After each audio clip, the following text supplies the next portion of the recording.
महाराष्ट्रामध्ये डान्स बारला बंदी असताना नवी मुंबईत छुप्या पद्धतीने सुरू असलेल्या डान्स बारवर गृहराज्यमंत्री योगेश कदम यांच्याने मोठी कारवाई करण्यात आलेली आहे। नवी मुंबईतील डान्स बारवर थेट गृहराज्यमंत्र्यांनी धाड टाकल्यामुळे एकच खळबळ उडालेली आहे।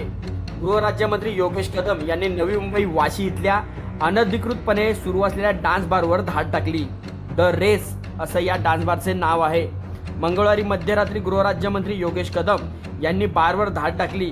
या बारमध्ये तोकड्या कपड्यांमध्ये बारगर अश्लील नृत्य करत असल्याचे दिसून आले। यावेळी 40 बारगर्ल आणि 6 वेटर्सवर गुन्हा दाखल करण्यात आला आहे। या प्रकरणी एपीएमसी पोलीस ठाण्यात गुन्हा दाखल करण्यात आलेला आहे। या संपूर्ण प्रकरणी दोषी असलेल्या अधिकाऱ्यांवर देखील कारवाई करण्यात येणार असल्याचे गृहराज्यमंत्री योगेश कदम यांनी सांगितले। नवी मुंबई या ठिकाणी झालेल्या डान्स बारच्या कारवाईनंतर आता पनवेल या ठिकाणी देखील पोलिसांची करडी नजर असणार आहे।